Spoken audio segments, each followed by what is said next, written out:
Good morning everyone. My name is Hema and on behalf of presenting partner Prosper.io, co-presenting partner Clear, gold partner Signet One, Happy by Make My Trip, silver's partner Iris GST, TYA Suit, exhibit partner Fast Facts, networking partner Binary Semantics, welcome everyone to the 9th CFO Conflicts and Awards 2025 Bangalore chapter curated by Gain Skills Business Media.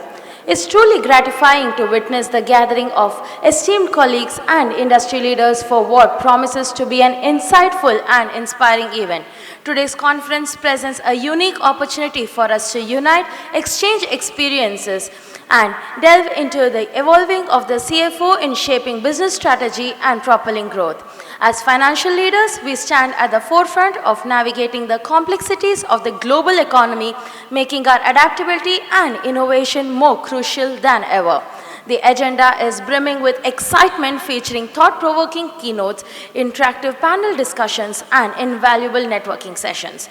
I extend my heartfelt gratitude to our sponsors, partners, and organizing team for their tireless efforts and dedication in bringing this event to fruition. Additionally, a special thank you to all our speakers and panelists for their willingness to share their knowledge and insights with us. With this note, I would like to take this opportunity to introduce our first keynote speaker for the day. Mr. Anshul Agarwal, the CFO of Akkodis. Mr. Anshul Agarwal is a chartered accountant with over 15 years of experience in strategic finance, business transformation, and leadership.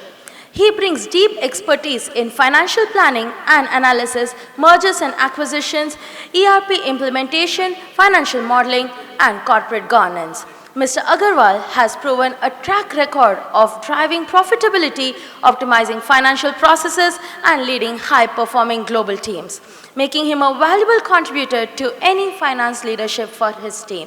I would like to welcome you all to put our hands together and welcome Mr. Anshul Agarwal on the dais with a big round of applause. Hey, hi. Good morning, everyone. First of all, a very heartily welcome to all of you for the CFO Conflicts and Awards 9th edition. And briefly introducing about myself, I am a chartered accountant and I'm currently working with Akkodis India and I'm the CFO there as well as the board member. And today we have a very relevant topic in place which talks about CFO's leadership in digital transformation and strategies for success. Well, let me first at the very outset tell you that this is not a technology session. This is going to be a leadership conversation. And therefore, in a lot of times, I would rather want you to be much more engaging as I am speaking over here. So with that, let's start the presentation. And first, let me tell you that the full form of CFO, which stands for Chief Financial Officer, is now no longer Chief Financial Officer, but rather more relevant towards Chief Future Officer. And why do I say that? It is for a very simple reason, because it is the CFO who knows from the boardroom to the back room. He knows what goes behind the back seat, and he also is part of the board member. Therefore, he is a bridge between the internal team as well as the external stakeholders such as investors, shareholders, etc. And therefore, it is the CFO's ultimate responsibility to know what is the vision of the organization. And basis the vision, he can align the team members internal. So as you can see, he is no longer the back seat. He is a bridge between the boardroom and the back seat. He is the person who enables transformation because he is the one who knows what is going in everyone's mind, be it the investors, be it the shareholders, etc. And that is the reason why the role of a CFO rather than the role of a CIO is more important towards digital transformation, towards enabling digital transformation.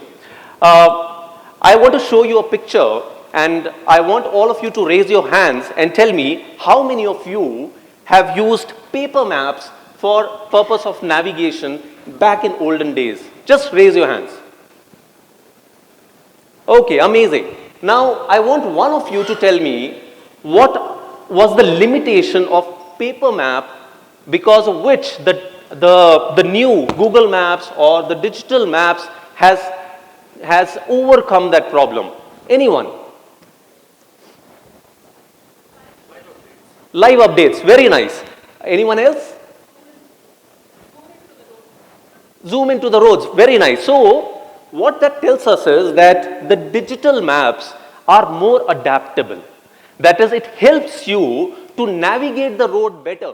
It tells you how much estimated time it would take to reach the destination. I'm pretty sure all of you, while reaching this center, would have definitely used Google Maps, or in fact told your driver to use the Google Maps, right? So the purpose of Google Maps is very similar to what we do in and out, which is part of digital transformation. However, Google Maps fails in one place. So while it helps you to go from paper maps to GPS, that is the advent of technology. However, there is a limitation which GPS has. And what is that limitation? It needs a vision, it needs a direction, it needs a strategy to go to that place. Therefore, even though, last time when I was attending a conference, someone said that with the advent of AI, the jobs are going to go. I agree. The traditional jobs are going to go away because it is going to give room for new jobs. It is going to give room for new advent to know that you need to do more of data analytics. It will give room for you to know that there are certain decisions that AI can't take, such as it cannot tell you where to go. It cannot drive the direction. And that's where each and every one, not just the CFO, but even one down below, or even someone at the executive level needs to know that what is it which is driving the change in the current span of time. So this is a picture. Just look at this picture for a second and I will throw some insights into it. Now,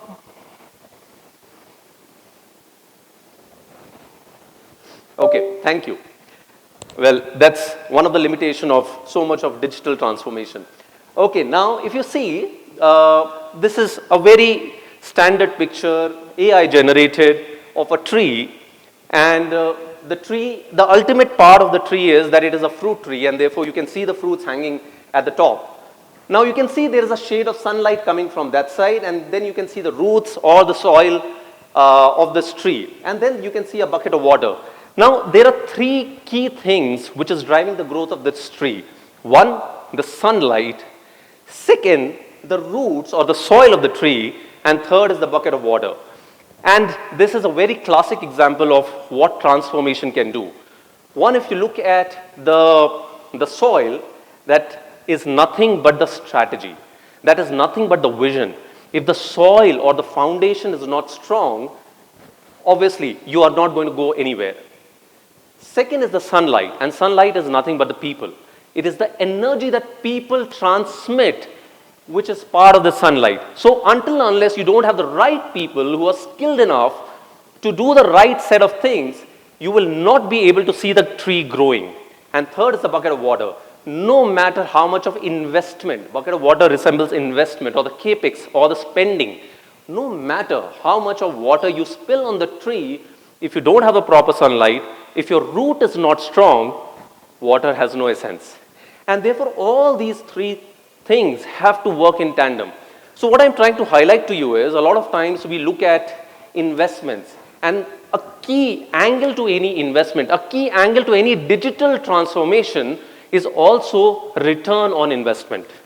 That is whether your digital transformation is able to give you the proper return that you want to see in the coming span of time. And that's what you can see here. You need to ensure, you as the CFO need to ensure that the business values are aligned with the decisions that you take. And this is the same example which I took at the beginning as well, that it is very important that the CFO is exactly positioned very strategically where he knows what the investors want, he knows what the shareholders want, and therefore he is the person who can drive certain back actions based on what you want to see at the end as the end result. Technology is just like this fruit tree. And for sure, you all agree that strategy as well as people, that is sunlight, as well as the roots play a very pivotal role. And without them, water has no essence. Now, I want to demonstrate a very simple example of how we implemented this in our organization, which is Akkodis. Now, we have, we were, long back, we were planning to implement an AI tool which can tell me how is my aging looks like, how my receivables, because we used to have a lot of intercompany transactions as well as transactions with directly, locally in India, and we wanted to track the aging. And we said, let's implement this tool. But you know what? That tool, one, it is not cost effective.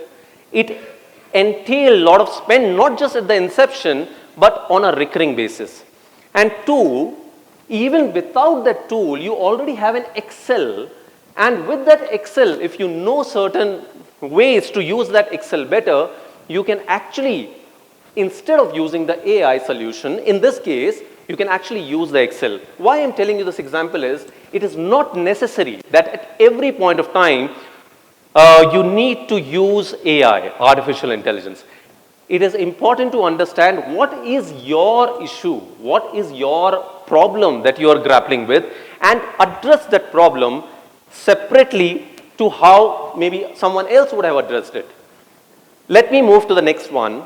And this is again a pictorial representation so that when you go back home, you can remember that there was something, not gibberish, but something spoken on these subjects. Now, I know that all of you know that data is the new oil, right? I mean, you've been hearing it for the last 10 or 15 years maybe. But let me tell you, data is no longer the new oil. It is the data which is refined, which is the new oil. What that means? What that means is that until and unless you apply your analytics on the data, until and unless you are able to drive decisions out of the data is absolutely of no use. So the raw data, which is very readily available, I mean it can be AI generated now, so therefore the data is available almost at the click of a button for you. So what you need to understand is that with the data which is available to me, can I drive initiatives? Can I drive certain decisions? And that's where all your transformation story or all your digital transformation comes into the picture. The purpose of any transformation is not to report better. It is to drive certain decisions out of it. As CFOs, we are no longer, I repeat, as CFOs, we are no longer the people who approve budgets, who approve the travel spends, who approve the spending limits. As CFOs, we are sitting right at the strategic seat to enable decision making. And you can enable that decision making if each and every member of your team is equipped with drawing insights from the data. And that's what your role is. If you think that a particular solution, an ERP solution or a transformation, etc., can make you better to drive decisions out of it, please implement it. But if you think that no, the costs are not equivalent to the benefits that you reap out of it, that is, you have to evaluate return on investment. So that's where the important story of how the raw data is absolutely useless till the time you are able to draw certain insights from the data. And that's what is captured here as well. Well, data is the new oil, but only the new oil if it is refined. And two, data alone is not value. It is the insights which you draw out of the data which will drive the insights. The CFOs must demand the real-time data. And I was telling you an example of how we implemented the cash flow, etc. Using just an Excel add-in instead of going for an AI solution. And I'll tell you, related to the same story, that when we were, because obviously, as I mentioned, that it is very important that each and every member of your team is able to draw insights from the data. So the way we channelized the entire thing was that every member knew that this is my customer which is not paying on time. This is my customer for whose the aging is too high. and therefore I need to start sending reminders much in advance to them. I need to start sending again certain set of invoices, data, etc. required, so that there are absolutely no room for excuses in not making the payments on time. This is just a simple example, but yes, I hope you may be able to draw certain insights for your business. Now moving to the next one, again a picture, and I just want one of you to tell me what this picture represents. Just have a look and tell me what this picture represents. Anyone? Is that a bank is constructing? So I'll take the buzzword construction. Okay, anything else? Costing of a house, bingo. So this is denoting the costing of a bank, a construction which is happening. And as you can see, a technological implementation is very similar to having this house or building this or constructing this house, because at the beginning when you envisage on implementing any project, you think that my cost is X, which is the cost of implementation of the tool. But no, you may be wrong, because you need to look at the total cost of ownership. You need to look at that, yes, one, this tool, if I implement, I need to transition. If the tool I implement, I need to train my people. If the tool I implement, it may involve certain more enhancements at a future point of time. So don't look at any AI tool in silo. AI is a buzzword today. But let me be very honest. Until and unless we do a proper, research into ensuring that what are the each costs which are going into making that tool, then only you will be able to better evaluate whether the tool is important for you or not. And that's what is captured in this. So we cannot issue a green light. We as the CFOs, obviously, I know a lot of you would be doing a lot of approvals day in and day out, but you cannot approve anything because you are also the guardrail. You need to ensure that you get a proper return on investment for your shareholders, for your investors, etc. And you also need to watch out for any hidden costs which are not coming out as part of the proposal. Let me go to the next one, and I'll tell you the most important or the 3 key takeaways that we've spoken about. The first one is start with value. Don't chase the buzzwords. As I mentioned, AI, automation, these are all the buzzwords, but look for the outcomes. Look for what your organization wants. Look for the value which that particular implementation is driving for you. And 2, upskill your team. As I mentioned, the oil example, data is the new oil, but only if it is refined. Therefore, you need to upskill your team so that they can draw meaningful insights out of the data. 3, you are the bridge from the boardroom to the strategy. Therefore, from what is going on day-to-day basis in terms of operation and what is going behind the boardroom, you guys only know. And therefore, you are the driver. With that, I want to end with giving a quotation which is a very famous quotation from Peter Drucker, which says, the greatest danger in times of turbulence is not the turbulence itself. It is to act with yesterday's logic. We know that on a daily basis things are evolving. Change is the only constant now.